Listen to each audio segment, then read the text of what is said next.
My name is Vitalii Mutaf. I'm a member of Geotech Group. I'm a colonel of Rusty Service and Reserve, but at the moment I represent Technical University of Moldova. And our topic for today is floods and accidental water pollution in a transboundary context. More details discussion was possible in the framework of the previous seminar about the best practices in this field. But now, given the strict time limit for the presentation, I will try to briefly talk about these problems using the examples of my country, the Republic of Moldova. Thank you. This slide, yes. Moldova have two major rivers, is Nistru on eastern border and Prut River in the western border. Both rivers start in Carpathian Mountains in Ukraine and both flow to the Black Sea. Nistru is bigger one, and its flow is managed by two water works, Novodnestrovsk Dam in Ukraine and Dubasari Dam in Moldova. In order to manage efficiently water flow on Nistru River, both dams have to coordinate their actions. Prut River is smaller but more dangerous. It is able to change its stream channels. The water flow is managed by just one dam, Kostej-Stinka. This dam is operated and managed jointly by Moldova and Romania. All decisions on opening and closing gateways are mandatory taken by both parties by consensus. According to the map, you can see that all disasters occurring on these rivers, floods, pollutions, accidents of various nature, immediately will have a transboundary effect, affecting neighboring Ukraine and Romania. Next slide, please. Some information about the flood development on this river, Prut and Nistru River. The average water flow for the Nistru River is around 300 cubic meters per second. The maximum ever recorded was 4,500 cubic meters per second in 1969. In 2008, the maximum water flow was 3,300 cubic meters per second, which is 11 times higher than its normal behavior. Several words about the Prut River. For the August months, the average water flow in Prut River is around only 70 cubic meters per second. But in 2008, this number reached 3,200 cubic meters per second in northern part before entering in the Kostej-Stinka water basin. It was the absolute record for this river. Next slide, please.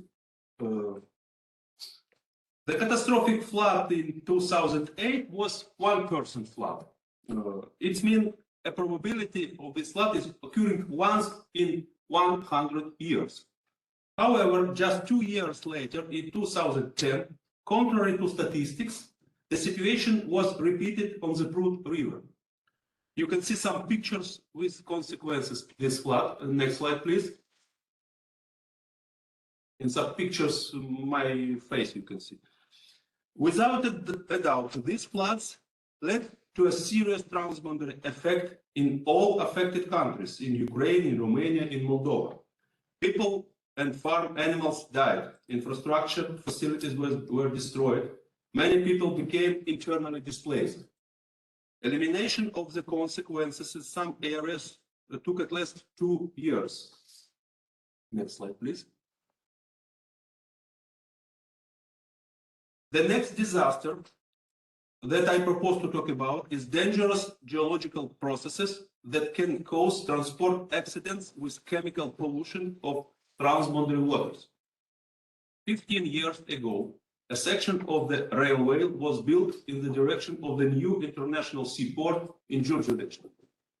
The railroad was laid close to the steep slopes and near to the bank of the river Prut. You can see in this picture. Next slide, please.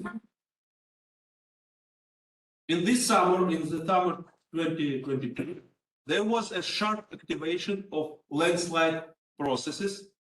There was a threat of collapse of soil massives on the railway and into the river. Hazard substances, petroleum products, fertilizers, and others, in the event of a landslide, will immediately fall into the waters of the river, which will already lead to transboundary effects. Next slide, please. Taking into account the proximity of this section of the Prut River to the place where it flows into the Danube River, in a few hours, the polluted water will enter in the Danube. In this map, you can see the situation. Next slide, please. In this case, it's possible the next transboundary effects: accidental water pollution, blockage of the riverbed by masses of soil, rising water level in a river upstream, formation of the breakthrough wave after erosion of a soil jam, and change in the course of a river. In this picture, you can see the protrusion of the bottom already observed, as a result of which the water has moved several meters away from the left bank of the river. It's benefit for Moldova because we have territories, but this is a joke, not political question. Next slide, please. Particular attention is paid to especially to the Prut River, since any emergency event of it or its tributaries will have an impact on the Danube Delta region. Effective cross-border cooperation on industrial safety in the Danube area is crucial because hazardous industries are located at transboundary watercourses with an outflow through the Danube Delta into the Black Sea. Several large industrial and transportation hubs, Galați in Romania, Giurgiulești in Moldova, Reni and Izmail in Ukraine, are located at a relatively short distance. By the way, their importance has increased markedly over past 6 months due to the temporary suspension of shipping from the Black Sea ports.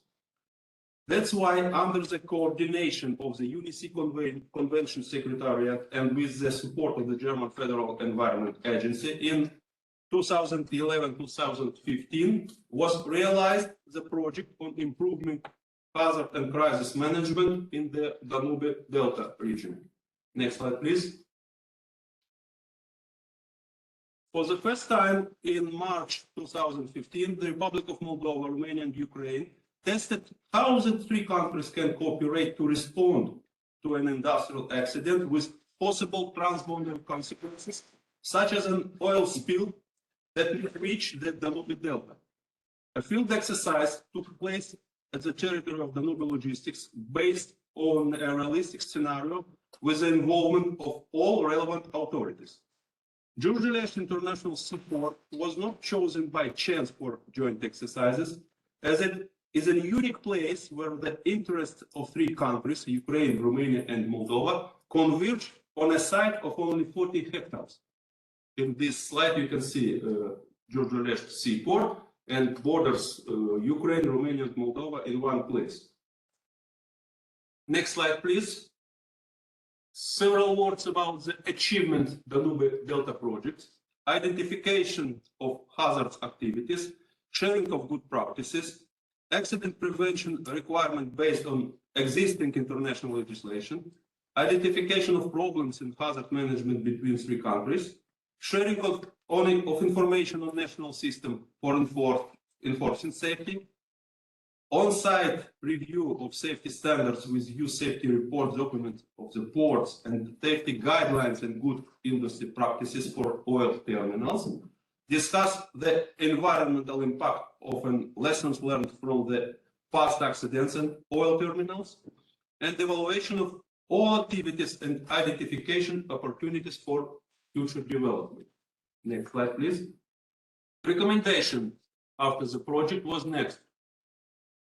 Review the evaluation report, discuss it at the national and international level between the 3 countries, Ukraine, Romania, and Moldova, develop a joint action plan, and revise the current joint contingency plan based on finding the action to be taken.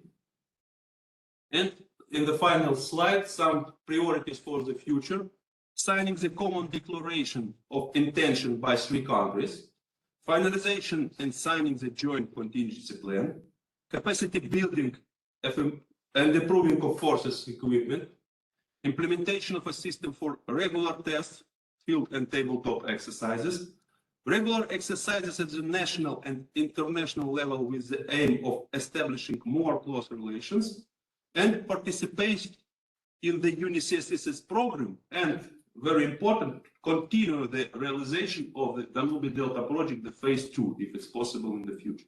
Thank you very much.